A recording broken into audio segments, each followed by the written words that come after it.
আমাদের কুমিল্লা ক্যান্টনমেন্টের কাছে এক দোকানদার ছেলে, সে আমাদের কৌমি আলেমদের সাথে চলে অনেক সময় দেখি, আবার বান্ডারি রেজবি এগুলোর লোকও চলে।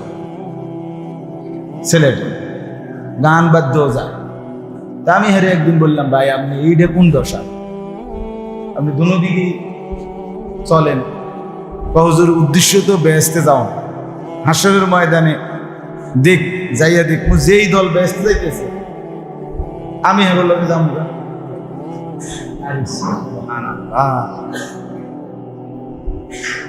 তা আমি বললাম এত বুদ্ধি লই আপনি ভাত খান কেন, কি সাংঘাতিক বুদ্ধিও না। পরে আমি বললাম, আমার একটা কথা মনে রাখেন ভাই, খুব শক্তভাবে বলছি আমি যে আমার একটা কথা মনে রাখি, বেহেশতে যে দলেই যান যাইবে ঠিক আছে, আপনারে কেউ নিতে হবে। কথা বুঝেন না, আপনারা কিন্তু কি নিত না, তুই আমার লোক আসলে আসবি না, আপনি শেষে গিয়া দোনো দলের প্রসারে হয়ে আমনে যাইতে এত সালাক বাইবেন না। তাইলে দ্বিমুখী আচরণ, এক কথা হইল দ্বিমুখী আচরণ। আরবিতে মুনাফিকের খুব সুন্দর উদাহরণ আছে আরবি ভাষায় বুঝার জন্য। কি উদাহরণ? আরবিতে বলে যে আরব দেশে এক ধরনের জঙ্গলি ইঁদুর, জঙ্গলের মধ্যে, পাহাড়ের মধ্যে, জঙ্গলের মধ্যে থাকে বড় বড় ইঁদুর। তো ওই ইঁদুরের স্বভাব হইল, সে যে গর্ত বানায়, ইঁদুরের একটা গর্ত আছে না, ইঁদুরের এই গর্তটা মনে করলে এদিক দিয়ে বানাইলো, তো এই গর্ত মুখ খোলা। তো ওই ইঁদুরগুলোর স্বভাব ছিল, এগুলো এখান থেকে মনে করেন ওই মাথায় আরো আধা কিলো দূরে, এইখান থেকে শুরু করে ধীরে ধীরে মাটি খুঁড়া খুঁড়া খুঁড়া খুঁড়া খুঁড়া খুঁড়া খুঁড়া খুঁড়া খুঁড়া ওই মাথা পর্যন্ত সুরঙ্গ বানায় রাখে। ওইখানের মুখে মাটির উপরের অংশ পর্যন্ত মাটি খুঁড়া, শুধু মাটির উপরের যে লেভেলটা মাটিটা, এইটা শুধু মুখ খোলে না, মানে এটা লেভেল। অর্থাৎ এমনি কেউ দেখলে বুঝবে না যে এখানে একটা কি আছে, ইন্দুরের মুখ আছে, মুখ খাইটাই। তো আমি আপনি দেখলে বুঝবো যে হে ঢুকবো দিয়া, বাইরে হবো কোন দিয়া, এদিক দিয়া, এই ইন্দুর। কিন্তু সে কিন্তু আগের থেকেই মাটির তলে দিয়া আধা কিলো দূরে আর একটা মুখ রেডি করে রাখছে, শুধু দৌড় দিবে, একটু খোঁচা দিবে আপনার, এরপরে কি বাইরে হয়ে যায়। ওই যে এখন যারা ডাব বেছে, এরা আপনার মুখা কাইটা দেয় দিয়ে বাইর, একটু শুধু খোঁচা দিলেই বাকিটা বের হয়। এখন আরব দেশের মানুষ যখন এই ইঁদুরকে দৌড়ানি দিত কোনো কাজে, কোনো সময়, তখন এটা এই গর্ত দিয়া ঢুকতো, মানে গর্তে ঢুকিয়া যাইত। তো ওই লোক দাঁড়ায় থাকতো বা কোনো লাঠি লুটে দিয়া লাড়া ছাড়া দিত, যেতে তো এটার ভিতরে আছে, বাইরে এনতে বাইরে, মানে এটার ভিতর থেকে বাইরে। হঠাৎ এই লোক তাকাইয়া দেখতো যে সে ওইখান দিয়া মাটিটা খোঁচা দিয়েই বাইরে হয়ে গেছে, সে দিছে দৌড় ওই ইন্দুর। তখন আরব দেশের মানুষ কথার প্রসঙ্গে বলতো, না ফাকাল ইয়ার বুয়, ইঁদুরটি মুনাফিকি করলো। ইঁদুরটি কি করলো? এটা মুনাফিক ইঁদুর। তে বেটা বুঝাইলো আমারে, এদিক দিয়ে ঢুকছে, এদিক দিয়ে বাইরে হইব, তোমার তে বাইরে হয়ে গেল কোন দিক দিয়া, ওই দিক। এইটা হলো মুনাফিক।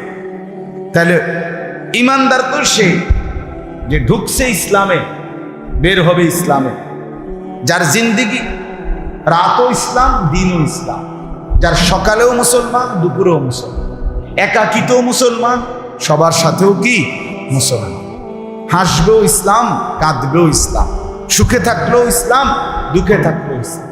তারে তো বলে ইমান, মুমিন। হার হালাতে, সর্বাবস্থায় যে নিজের মুমিন পরিচয় রাখে। আর এর ব্যতিক্রম কখনো একরকম, কখনো ওই ভিন্ন রকম, এক এক সময় এক এক রকম। এই ভিন্নতা, এটা প্রকৃত অর্থে মুমিনের চিহ্ন নয়, মুনাফিকের চিহ্ন। তো আমার এই আয়াতটা মূলত মুনাফিককে কেন্দ্র করে। এই জন্য আমি মুনাফিকের কথাটা একটু বাড়াইয়া বললাম, বুঝলেন? মুনাফিক যে দ্বিমুখী, যার ভেতর বাহির এক না, যার জবান এবং দিল বরাবর না, যার উচ্চারণ আর আচরণ বরাবর না, যার কথা একরকম ভিতর ভিন্ন রকম, এটা মুনাফিকের চিহ্ন, এটা মুনাফিকের পরিচয়। আর মুনাফিক সবচেয়ে নিকৃষ্ট মানুষের মধ্যে, এই তিন শ্রেণীর মানুষদের মধ্যে কাফেরদের চাইতেও নিকৃষ্ট হলো মুনাফিক। মুনাফিক কোরআনুল কারীমের মধ্যে আল্লাহ তাআলা বলেছেন, মুনাফিক যারা, তারা মনে মনে ভাবে তারা আল্লাহকে ধোঁকা দিচ্ছে। ইন্নাল্লাহ মুনাফিকিনা ইউখাদিউনা আল্লাহ, নিশ্চয়ই মুনাফিকগণ মনে করছে যে তারা আল্লাহকে ধোঁকা দিচ্ছে। ওয়াহুয়া খাদিউহুম, আল্লাহ বলেন আরে না, আল্লাহই তোদেরকে ধোঁকায় ফেলে রাখছে, তোরাই বোকামিতে পড়ে রাখছিস। আল্লাহকে ধোঁকা দেওয়া যায় না, বরং আল্লাহই তোদেরকে ফাঁদে ফেলায় রাখছে, তোরা আর বাঁচতে পারলি না, বাঁচতে পারলাম না। তো মুনাফিক কাউকে ঠকায় না, বরং নিজেই নিজেকে ঠকায়। ওমা ইয়াখতাউনা ইল্লা আনফুসাহুম ওমা ইয়াশউরুন, আল্লাহ তাআলা বলেন যে মুনাফিক সে কাউকে ঠকায় না, বরং সে তার নিজেকেই ঠকায়। ওমা ইয়াশউরুন, কিন্তু সে বুঝে না, সে বুঝে না। একটা সময় সে কারো হয় না, একটা সময় কারো আপন হয় না, একটা সময় কারো কাছে আপন হয় না। এটা বড় গুরুত্বপূর্ণ বিষয়। দ্বীনি লাইনও দুনিয়ার লাইনও নিজের মধ্যে নিষ্ঠা থাকতে হবে, ইখলাস। আমি কার জন্য করতেছি, আমি কার জন্য করছি, এটা স্পষ্ট হইতে হয় দিলে জবান। আমি আপনার কর্মী, কাজেই আমার দিলেও আপনি, জবানেও আপনি। আপনি কখনো দিছেন আমারে, কখনো আমি আপনার। কখনো অভাবে পড়ে গেছি, তখনও আপনি। কখনো মূল্যায়ন পাইছি, তখনও আপনার। কখনো মূল্যায়ন পাই নাই, তখনও আপনি। এই নিষ্ঠা, ইখলাস, একনিষ্ঠতা, এটা মানুষের সফলতার জন্য গুরুত্বপূর্ণ একটা অংশ। এই ভারতীয় উপমহাদেশের শ্রেষ্ঠ বুজুর্গ হযরত মাওলানা মুফতি শফি রহমতুল্লাহ আলাই, পাকিস্তানের হযরত বলছেন, ইখলাস, নিষ্ঠা এমন একটি গুণ, যদি এটা কোনো ব্যক্তি দুনিয়াবি যেই কোনো বিষয়ে তার মধ্যে থাকে, তাহলে দুনিয়ার বিষয়েও তার সফলতা আসবে। আখিরাতের বিষয়েও যদি কারো মধ্যে থাকে, তার মধ্যেও আখিরাতের বিষয়েও সফলতা আসবে। দুনিয়ার যেই ব্যবসায়ী নিষ্ঠার সাথে লাভ হোক লোকসান হোক, পাই না পাই, আমি এইটাই করব, একটা সময় 3 বছর মার খাইছে, 4 বছর ধরা খাইছে, লস হয়েছে, 5 বছর পরে, 6 বছর পরে, 8 বছর পরে, 10 বছর পরে দেখা যাবে পিছনের 20 বছর লইয়া ব্যবসা হয়েছে। কথা বুঝলেন? তার একটা কি ছিল, ধারাবাহিকতা ছিল। আলুর ব্যবসায় সে 3 বছর আলু মার খেয়েছে, 4র্থ বছর দেখা গেছে বাম। মনে করে বাম, এ বছর তরমুজ হল, ব্যবসায় কি অবস্থা, কি বাম্পারটা দিলে। গরম যত সেতে তরমুজ হলা তত, কথার কথা। কিন্তু তরমুজের এমনও সিজন গেছে যে বৃষ্টিতে কোনো বেচা কিনাও নাই। করোনার সময় মনে আসেনি, তরমুজ উচ্চা শেষ, কেউ খায় না ডরে। হ্যাঁ তাই, তাহলে ওই সময় কিন্তু ওই ব্যবসায়ীরা কি খাইছে, লস খাইছে। কিন্তু এবছর প্রচন্ড তীব্র গরম, কি পরিমাণ তরমুজ বিক্রি হইতেছে। 1-2টা কিনলে একটা মোটামুটি ভালো পড়ে, আর একটা ভালো পড়ে, কিন্তু ধুমসে বেশ 600 টাকা, 550 টাকা এক একটা তরমুজের দাম এই মুহূর্তে বেঁচে হচ্ছে। তাইলে আমার বলার উদ্দেশ্য হলো কাজের প্রতি নিষ্ঠা, আন্তরিকতা, যেই কোনো দুনিয়াবি বিষয় হোক আখিরাতের বিষয়, এটা মানুষকে সফলতা এনে দেয়। সফলতা এনে দেয়। অস্থিরতা এবং সিদ্ধান্তহীনতা নিজের মধ্যে দ্বিমুখিতা মানুষকে বরবাদ করে দেয়, পিছনে ফেলে দেয়, পিছনে ফেলে দেয়। এজন্য প্রথম কথা মনে রাখতে হবে, আমার আপনার মধ্যে যেন মুনাফিকের কোনো আচরণ না। আপনি স্পষ্ট বলেন, আপনার পরিষ্কার বলেন, ইসলামকে ভালোবাসেন কিনা, আল্লাহকে ভালোবাসেন কিনা, রাসূলুল্লাহ সাল্লাল্লাহু আলাইহি সাল্লামকে ভালোবাসেন কিনা। আপনি স্পষ্ট বলেন, আপনি কোরআনকে পছন্দ করেন কিনা। আপনি সাফ বলেন, আসলে কবর মানেন কিনা, আখিরাত বুঝেন কিনা, পরকালের যে বিচার আচার হবে, হিসাব কিতাব হবে, এটা আপনি মানেন কিনা। মানলে আপনার জিন্দেগি আপনি ক্লিয়ার করেন, না মানলে নাফরমানিও ভালো করে করেন। কথা বুঝেন না? মানলে দিন ভালো করে মানে, না মানলে নাফরমানি ভালো করে করেন। এটা কোন ধরনের কথা যে টুপিও মাথায় দিলেন আবার দাড়িও রাখলেন, কখনো পাঞ্জাবিও পরলেন আবার বিড়ি সিগারেটও খাইলেন, দেখি তা আপনি এটা কি বুঝাইতে চাইতেছেন? মসজিদেও টাকা দেন আবার সুদেও টাকা খান, সুদও লাগান, এটা ঘটনা কিতা? এটা কি? বাচ্চাটা কোরআন শরীফও মুক্তবে পড়ে, গানের টিচারের কাছে গান শিখে, মেয়েটা হুজুরের কাছে কোরআন শরীফও শিখছে, আবার টিচারের কাছে নাচও শিখছে, এটা আসলে কি? এটা কি? আল্লাহ ভি রাজি হো শয়তান ভি নারাজ, আল্লাহ ভি রাজি হো শয়তান ভি নারাজ না হো। আল্লাহও রাজি থাক, শয়তানও নারাজ না হোক, শয়তানও কি না হোক, রাগ হইয়ের নাম হোক। আমরাই বলি, আমরা বসলাম, বলেন, স্পষ্ট করে নিজেকে ক্লিয়ার করে, ভেতর বাহির এক করে, একসাথ করে। আল্লাহ তাআলা ক্বালাতিল আ'রাবু আমান্না কুল লাম তু'মিনু ওয়ালাকিন কুলু আসলামনা। এই যে আল্লাহ বলছে, বেদুইন মুনাফিক আচরণের তারা নবীর কাছে এসে বলছে, আমান্না, আমরা ঈমানদার হলাম। আল্লাহ বলছে, না না, মিথ্যুক, কুল লাম তু'মিনু, তোমরা ঈমানদার হও নাই, তোমাদের দিলের মধ্যে ঈমান নাই। ওয়ালাকিন কুলু আসলামনা, বরং বলো আমরা বাহ্যিকভাবে নিজেদেরকে মুসলমান পরিচয় দিচ্ছি। এটা কও না, বাহ্যিক একটা সুরুত দেখাচ্ছ, তোমার দিলে ঈমান নাই। ওয়ালাম্মা ইয়াদখুলুল ঈমানু ফি কুলুবিকুম, আল্লাহ বলছে, আমি বলছি রাসূল, এখনো তোমাদের দিলে এই মুনাফিকদেরকে, তোমাদের দিলে ঈমান বসে নাই, আমি এমন ঈমান নেই না। এই দ্বিমুখিতার সুযোগ আমার কাছে নাই, আমার কাছে নাই। এটা জরুরি, এটা স্পষ্ট বোঝা দরকার আমাদের। অনেক জঘন্য এটা আমাদের, যে আমাদের দ্বিমুখী আচরণ। রাসূলুল্লাহ সাল্লাল্লাহু আলাইহি ওয়াসাল্লাম, আপনারা কত হাদিসে শুনছেন, মুমিনের চিহ্ন নবী বলছে, ইজা হাদ্দাসা কাযাবা, যখন কথা বলে মিথ্যা বলে, কথায় কথা মিথ্যা বলে। আর গাট আমার দিকে, আমার তে হুন বেড়া, কেমনে কইতো কাঁচা মিথ্যা কথা কইয়া আবার হাসতেছে, দেখছ কেমনে কোন লাগে বেটা? আশ্চর্য কথা, আশ্চর্য কথা। কি করলেন এটা? মুসলমান। ইজা হাদ্দাসা কাযাবা ওয়া ইদা ওয়াদা আখলাফা, ওয়াদা করে তো সাথে সাথে তার বিরোধিতা, বলল দিয়ে দিচ্ছি, আবার সরে গেলেই আর দেওয়ার খবর নেই। ওয়া ইদা তুমিনা খানা, যখন কেউ আমানত রাখে তো অবশ্যই তার খেয়ানত করে, খেয়ানত করে। মনে করেন আইসক্রিম দিচ্ছে, আপনারা বুঝলেন না কথা?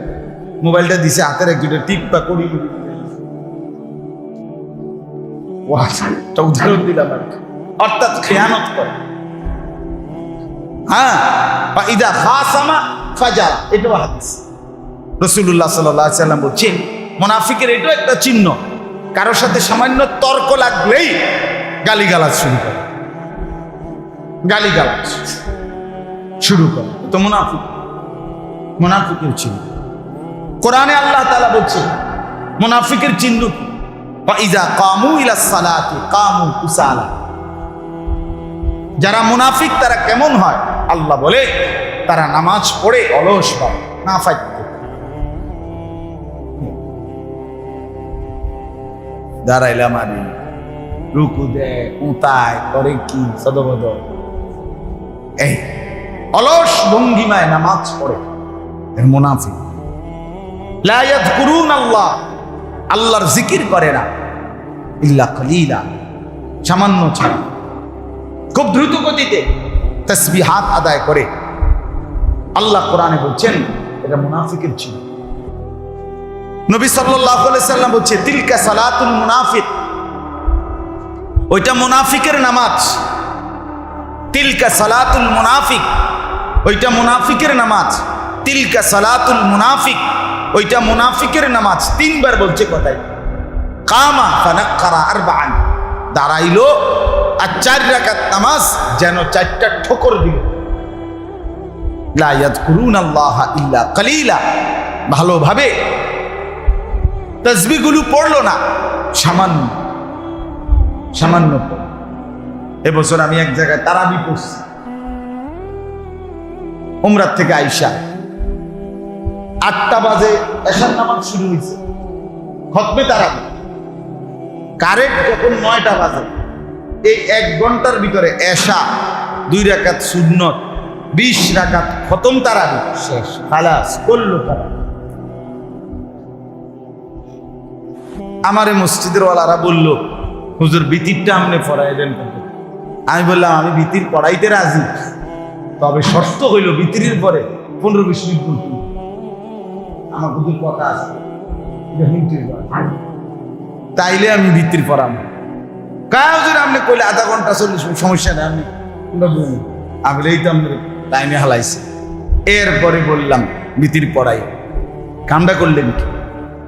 2 জন হাফেজ রাখতেন, 1 ঘন্টার ভিতরে এটা কি নামাজ পড়লেন? 20 রাকাত নামাজ, মানে একটা জাফানি মেশিন দিয়ে বাইরে উড়াই লাইল আর কি, সোজা কথা উড়াই। কি রুকুর সময় আছে না, সেজদার কি আত্তাহিয়াতু পড়ে না, দুরূদ শরীফ পড়ে না, সূরা পড়ে না, কেরাত পড়ে, কিচ্ছু বুঝা না, কিচ্ছু না। আফসোসের ব্যাপার। অনেকক্ষণ বুঝাইয়া আমি বললাম এখন ওয়াদা দেন যে আগামী কালকের থেকে এই যে আজকের মতো আধা ঘন্টা সময় তো এখন বসতে পারলেন, আর শুধু বর্তমান সময়ের সাথে আর 30 মিনিট সময় শুধু বাড়তি যোগ দিবেন। এই কদ্দুর টাইম, এর দুটো দিয়েছে 8টা থেকে 9টার সময় আপনারা দিলেন না, এটা তো আমি আপনাদের থেকে পাইলাম। আর শুধু নতুন করে চাচ্ছি আরো 30 মিনিট, আধা ঘন্টা সময়। এইটা আপনারা বলেন। আলহামদুলিল্লাহ মুসল্লিরা এক বাক্যে রাজি হয়েছে। পরে 2 হাফেজ সাহেবকে বললাম যে কালকের থেকে আপনারা এভাবে ধীরে সুস্থে পড়াবেন। বলছে ঠিক আছে ইনশাআল্লাহ। তো আমার বলার উদ্দেশ্য হলো রাসূলুল্লাহ সাল্লাল্লাহু আলাইহি সাল্লাম বলছে শুধু দাঁড়ায় আর ঠোকর দেয়, ঠোকর মারে, ঠোকর, এ তো মুনাফিকের নামাজ, এ তো মুনাফিকের নামাজ। আমার একবার একজন পরিষ্কার বলছে হুজুর আমরা ইমাম সাহেব টনটুন্না, হ্যাঁ টনটুন্না, আমরা আল্লাহর রহমতে হুজুর পাইছি একবার টনটুন্না হুজুর। তা আমি বললাম টনটুন্না মানে কি, তা কি বুঝাইতে চাইছেন হুজুর? টনটুন্না মানে কি? 20 টাকা তারাবি যে পড়ায়,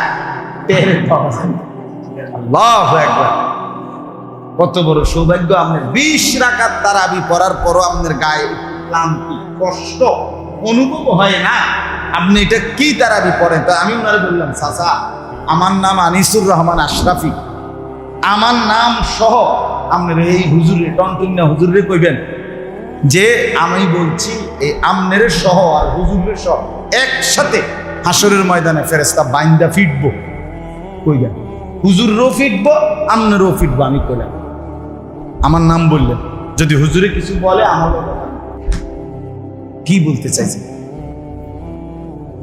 হ্যাঁ আল্লাহর ইবাদত 20 রাকাত তারাবি পড়লেন, আপনি ইহসাসই হলো না, শরীরের মধ্যে একটু কষ্ট অনুভূতই হলো না, এটা কি ইবাদত?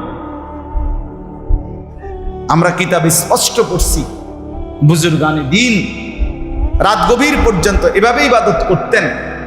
কসম কিতাবে আছে, আল্লাহর প্রিয় বান্দারা শেষ পর্যন্ত যখন রাত্রিবেলা বিছানায় যাইতেন একটু ঘুমাইবার জন্য, তখন আর এই দুই পাও স্বাভাবিক হাইটা যাওয়া সুযোগ আর সক্ষমতা ছিল না।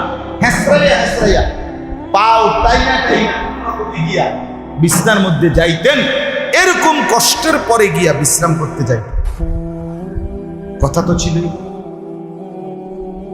আম্মা জান আয়েশা রাদিয়াল্লাহু তাআলা আনহা তিনি বলেন, রাসূলুল্লাহ সাল্লাল্লাহু আলাইহি ওয়াসাল্লাম, ওই দেখেন ওই ছেলে কি করে, দেখেন ওই দেখেন ওই অপদার্থ করে, ওইতের কান্দে বইয়া মোবাইলটা রাখিয়া এরপরে ছবি দেখ, এই যে এই চলে বেটা বন্ধ করে বেটা, ফালতু কোথাকা, মানে তামসা করে ভেতরে ওইতেরে ধরে ওইতের মাথাটা গাঁটটাও লাগতে দেয়, এইতে গান লাগলে হেতের আবার গান হের গানদের উপরে থুইয়া মোবাইল ছবি। বন্ধু দুইজন, একজন আর একজনের সহযোগী, শুধু শুধু আর কি আপনার চেহারা সুরতে নামাজের আমলের আখেরাতের কোনো ফিকির নেই। এইটা একটা ছবি উঠানোর নেশা, বুঝলেন? যেটা কিছু ছেলে পেলের নেশাই হলো 24 ঘন্টা শুধু যা পায়, বেড়া বেডি জোয়ান বুড়া কুকুর বিড়াল শুকর সাপ বিচ্ছু কীট পতঙ্গ জন্তু জানোয়ার হুজুর পাবলিক জোয়ান বুড়া সুন্দর কালা সিহন গলা, শুধু ছবি। খালাস, জীবনের সার্থকতা এটা। মোবাইল আছে, শয়তানে কামড়াইতে আছে, বুঝেন নাই কথা? আমারে বানাইছে শুধু মোবাইল টিপবার জন্য, মোবাইল রে বানাইছে আমার জন্য। খালাস, আমি আসছি দুনিয়াতে শুধু মোবাইলের জন্য। এই এক জিন্দিগি আমাদের শত শত লাখ লাখ ছেলে মেয়েকে শেষ করে অচল অপদার্থ বানাইয়া, অকর্মণ, এটা হাসে না কান্দে, কথা কয় না ব্যাটকায়, কিচ্ছু বিরয়। এই একটা মানসিক ভারসাম্য আপনি জানেন না, মানসিক ভারসাম্য। সভ্যতা ভদ্রতা কার কাছে দেখছি, কোথায় এখন আমি আমার আশেপাশে কারা, কিচ্ছুর কোনো আদব তমিজ এহসাস অনুভূতি বলতে কিছু নেই। এটা এমন পাগলা নেশা এই মোবাইল আমাদের ঢুকায় আছে, পাগল বানায় দিচ্ছে। সোজা কথা, পাগল, অসুস্থ বানায় ফেলছে ছেলেপেলে। জীবন শেষ। মা বাবা মুরব্বী আলেম ওলামা মসজিদ কোনো কিছুর কোনো অনুভূতি, তার কাছে যেটা মন চায় তাই, আমার যা মন চায় তাই, নফসের গোলাম, মনের চাহিদার গোলাম, মনে যা চাচ্ছে তাই করছে, মনে যা চাচ্ছে। আজকে আর আমি প্রায় বলি, আজকে আর পরিবার নাই। পরিবার তো মানে হলো মা বাপ ছেলে মেয়ে, এই মিলিত সম্মিলিত পরিকল্পিত একটা জিন্দিগি, এটারে কয় পরিবার, ঠিক কিনা বলেন? কিন্তু আপনার বাপের চুল একরকম, ফুতের চুল আর একরকম, মার বোরকা একরকম, মাইয়ার বোরকা আরেক রকম, তো এটা পরিবারের কথা বলেন? ইনসাফের কথা বলেন? এটা পরিবারের। বাপে নামাজ পড়ে পুতে এক ওয়াক্ত সেজদা দেয় না, এটা কি ধরনের পরিবার? এটা কার ফুট কার বাপ বলেন? বাবে মসজিদে ঘরে মা মেয়ে ছেলে রঙিন টেলিভিশনে নাচ গান দেখতেছে নিজেদের ঘরে, কি ধরনের পরিবার? এটা একরকম হইলো তো এটা পরিবার হইলো কেমন? এরা তো সবাই ব্যাচেলার। হ্যাঁ, এরা সবাই কি ব্যাচেলার, মানে আলাদা আলাদা, এদের প্রত্যেকের চিন্তা চেতনা আলাদা আলাদা। আমি তো আল্লাহর কসম করে বলি, আমার দাদি নানিরে দুজনরে আমি দেখছি কালো ঢিলে ঢালা বোরকা পরা, আমার মাকেও দেখছি শাশি মামি তাগরেও দেখছি ঢিলে ঢালা কালো বোরকা পরা, আমার স্ত্রী সেও কালো ঢিলে ঢালা বোরকা পরে। এখন আমার মেয়ে 13-14 বছরের মেয়ে, সেও কালো ঢিলে ঢালা বোরকা পরে। তো এটা না পরিবার? আমার সিরিয়াল একরকম, মা যেমন, আমার দাদি যেমন, আমার নানি যেমন, আমার মামি যেমন, আমার চাচি যেমন, আমার স্ত্রী যেমন, আমার কন্যা তেমন, এক পোশাক তাদের চলমান। এটা তো একটা সম্পর্কের বন্ধন। এটা তো একটা পবিত্রতার বন্ধন। আজকে মুসলমানের বাপ চাচারা একটাবার বলে না যে পুত তুই এটা কার মতো চুল রাখলি, কিরে আমি কে তোর, আর তোরটাই রুমকা, তুই কেডা আমি কেডা, আমি তোর বাপ নাকি ব্রাজিলের খেলোয়াড় তোর বাপ, আর্জেন্টিনার বাপ তোর বাপ, কাফেরের ফুত তুই না মুসলমানের ফুত তুই, এটা কর।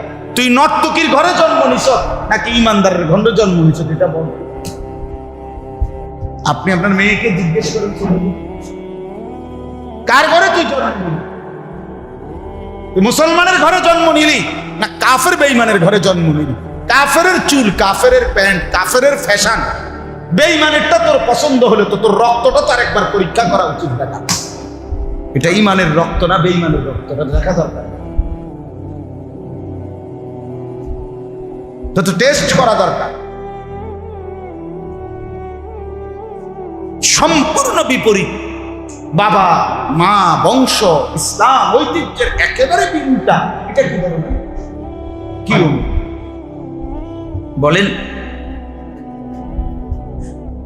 আমরা নিজের চোখে নিজের ফ্যামিলি তছনছ করে দিলাম, তছনছ করে দিলাম। প্রতিটা সন্তান তার মা বাপ থেকেই শিখে। মূল শিক্ষা সন্তানের পিতামাতা। হেদনুল উম্মাহাত মাদ্রাসাতুল বানাত, আরবি ভাষার প্রবাদ, মায়ের কোল সন্তানের সবচেয়ে বড় পাঠশালা, বিদ্যালয়। সন্তানের মাদ্রাসা, সন্তানের প্রথম মাদ্রাসা কি? মায়ের কোল। আমি আলহামদুলিল্লাহ শুধু বুঝানোর জন্য বলি, এমনি আমার 2.5 বছরের মেয়ে, আমার ছোট মেয়েটা, আমি ইনশাআল্লাহ আমি চ্যালেঞ্জ করলাম, এখন আমার মেয়েটা আমার এই পাশে আনতে হইলে মাথায় হিজাব না দিলে আপনার বাপের কত হে মাথা কি দিতে গো, হে মানেই না হিজাব, আপু হিজাব হিজাব হিজাব করি, মাথা এটা দিতেই হবে। আমি উমরায় গেছি রমজানে সৌদি আরব, যতবারই আমার এই বাচ্চাটার সাথে আমি মোবাইলে কথা কইছি, আব্বু তোমালে আব্বু হিজাব আনবেন, হিজাব হিজাব হিজাব আনবেন, হিজাব। তা আমি প্রায় 6টা হিজাব এর লেগে আলাদা বাচ্চা সুন্দর থেকে আনছি। এটা তার, সে তার মা থেকে দেখছে, সে তার বড় বোন থেকে দেখছে, আমার বড় মেয়ে আছে, তো ছোট মেয়ে এসে তার ঘর থেকে তো শিখছে নাকি না আমার ওয়াজ শুনে, আমার ওয়াজ বুঝে দিন শিখতে হয়, শিখাইতে হয়।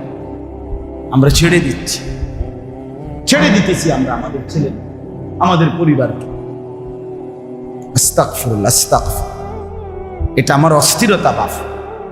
আমি প্রতিদিন চিৎকার চেঁচামেচি করি, 10 জন হোক 10,000 হোক 20 জন মুসল্লি হোক, আমার কোনো আপত্তি নেই। এই রোদ গরম সমান তাল বলতে থাকি, একটাই নেশা, আপনার অল্প হোক সামান্য হোক মানুষ। কিন্তু এইভাবে মুসলমান নিজের ফ্যামিলিকে ছেড়ে দিল। স্ত্রী সন্তানের আখলাক চরিত্র, তাদের ঈমান আমল, তাদের আখিরাত, তাদের চেহারা সুরতের সৌন্দর্য একেবারে টোটাল বাদ দিয়া এই বেকুবে সারা দিন সোফা খাট ফার্নিচার জমি টাকা পয়সা ব্যাংক ব্যালেন্স এই নিয়ে ব্যস্ত। তুই কার লেগে করস বেটা, তোর ফুতে খারাইয়া মুতে তুই কার লেগে কামাই করস বেটা, বেকুব কিরে বেটা, কিত্তি টাকা কামাস। তোর মাইয়া 100 বেড়ার লগে কথা কয়, সারা রাত অন্য ফুলার লগে মোবাইলে উলঙ্গ কথা কয়। তুমি বেটা খাট বানাও, সোফা বানাও, কিস্তি লও, সুদে টেকা লও, দোকানদারি করো, ব্যবসা করো, কিত্তা করো, কার লাগে? এই শয়তানের লাগে। হ্যাঁ, এই শয়তানের জন্য। এটা সংসার, এটা ফ্যামিলি হইল। হ্যাঁ, আমনে 28 বছর ধরে কামাই করতে আছেন, আর আমনের বেড়ি টাকা আমনেতে লইয়া এরপরে সাজ্জা গুজ্জা রাস্তার বেড় হইতে রে আপনার বেড়ির রূপ যৌবন শরীর সব দেখাইতেছে বেপর্দা। টাকা আমনের, পয়সা আমনের, ফ্রিজ আমনের, মেকআপ বক্স আমনের, সব কিছু আপনার। এসব বেওকুফ, এসব অক্ষম স্বামী, এগুলো কি বাজারে ওঠেনি? এ তো ব্যর্থ পুরুষ, কাপুরুষ, এটা এ তো আত্মমর্যাদাহীন। এই গায়রত আত্মসম্মান নাই, আত্মমর্যাদা বলতে নাই। আমি বাইচা থাকতে আমি পুরুষ বেটা, আমার বেডি মানুষের বেটার রং চাইব, আমি বাইচা থাকতে মরে গেলি আমি বেঁচে রইলাম কেন মিয়া? আস্তাগফিরুল্লাহ, আস্তাগফিরুল্লাহ। আমার এই কষ্ট, আমার এই রক্ত পানি করা কামাই, এর অর্থটা কি? এই নাফরমান পালা? বলেন বলেন, ইনসাফের কথা বলেন না, বিবেকের কথা বলে না। প্রবাসীদের কষ্ট আমি নিজ চোখে দেখি। এই প্রতিবারই, এইবারও আমি উমরায় গেছি যে রমজানে সৌদি আরব। আমি প্রবাসীদের কাছে, অনেক প্রবাসী ছেলেদের রুমে আমি গেছি, আমি বয়ান করছি ওদের জন্য আলাদা। ওদের রুমে 30 জন, 26 জন, 32 জন একসাথে হয়েছে। রাতের 2টা, রাতের 1টা বয়ান করছি এইবার দেখছি একটা ছোট্ট রুমে 16 জন থাকে, কেউ চৌকিতে, ছোট্ট চৌকি, কেউ মাটিতে। বলতেছে হুজুর 12 ঘন্টা 14 ঘন্টা, কারো কারো 16 ঘন্টাও ডিউটি আছে। আইসা 16 ঘন্টা 14 ঘন্টা ডিউটির পরে এই মানুষটা আবার আইসা নিজের ভাত নিজের রান্না, কে রান্না দিবে? নিজের কাপড় চোপড় গুলো, জামা প্যান্ট গুলো নিজের পরো। নিজের একটা যদি ওষুধ, একটা ট্যাবলেট খাইতে হয়, কে খুলে দিবে? কেন? আমি পরশুদিন আমার 6 রোজা শেষ হয়েছে, এত গরম দেখেন, এই গরমে খুব কষ্ট হয়েছে। এবার যাটা রাখছি, 6 রোজা শেষ হয়েছে। তো যেদিন এই সোমবার 6 রোজা আমার শেষ হয়েছে, ওই দিন আমি বাসায়, মানে আমার কথা গরমে আমার মাথা মুখা গরম, তাই একবার কইলাম আমার তরমুজের জুস বানায় দিছে, কইলাম মা বাঙ্গি জুস বানায়, কইলাম যে ডাবের পানি দাও, দিছে ডাবের পানি। এরপরে বললাম ট্যাং দিয়ে সরবত বানাই দাও, মানে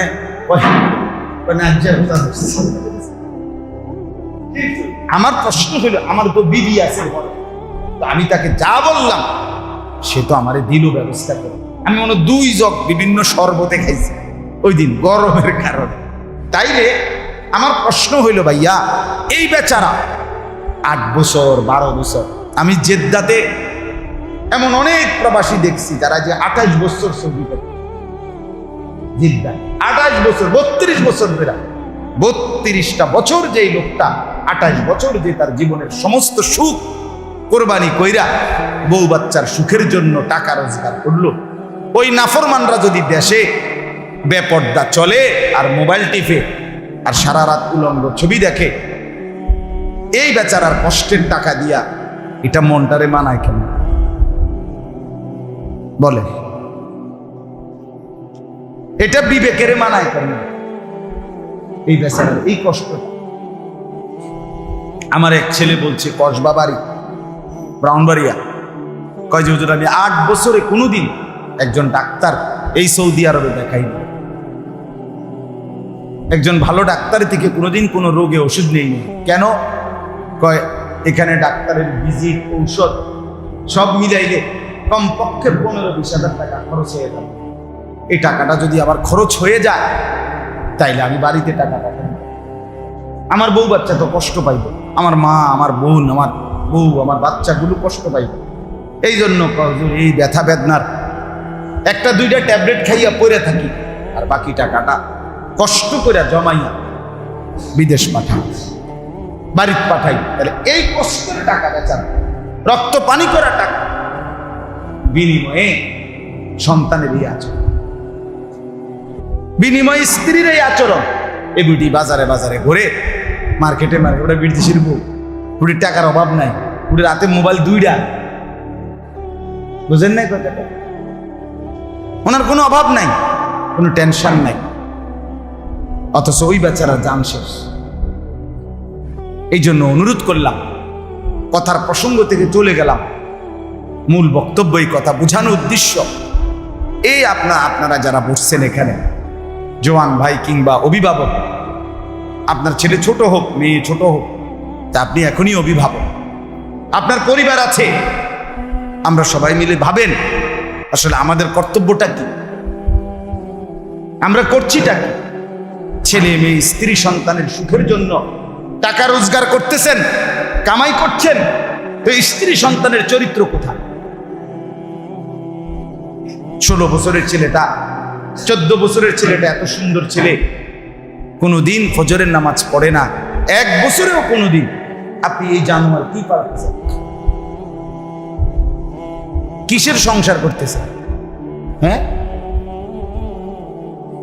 আপনার স্ত্রী নামাজ পড়ে না, পর্দা করে না, আপনার ঘরে প্রতিদিন রঙিন নাচ গান নর্তকীর ছবি দেখে, বউ বাচ্চা প্রতিদিন। আপনার ভবিষ্যৎ কি হবে? কবর কি হবে? আখিরাত কি হবে? পরকাল কি হবে? বলে, এটা ইমানদারের আচরণ হইল কেমনে? মুসলমানের পরিচয় হইল? এ তো দুনিয়া লুবি মানুষের কথা হইল। তাহলে আমাদের মুসলমানের স্বাতন্ত্র্য কোথায়? আমরা যে ইমানদার, আমাদের এই পরিচয়ের আলাদা ব্যক্তিত্ব কোথায়? তাইলে আমরা যে মুসলমান, ওরা যে কাফের, এই পার্থক্য কোথায়? কি দিয়া পার্থক্য? কথা বলেন না। ওই বেটা হিন্দু, আমি মুসলমান, আমি মুসলিম পরিবার, ওই বেটা কাফের পরিবার, তো পার্থক্য কি দিয়া? এই খাট দিয়া, সোফা দিয়া। যে হিন্দুর বাইত খাট নাই, আমার বাইত খাট আছে, এই তো পার্থক্য। হ্যাঁ, হিন্দুর বাড়িতে সোফা, আরে ফ্রিজ নাই, আমার বাড়িতে ফ্রিজ আছে, এই পার্থক্য। এটা কি কোনো পার্থক্য হইল? এই তো সবার কাছে আছে।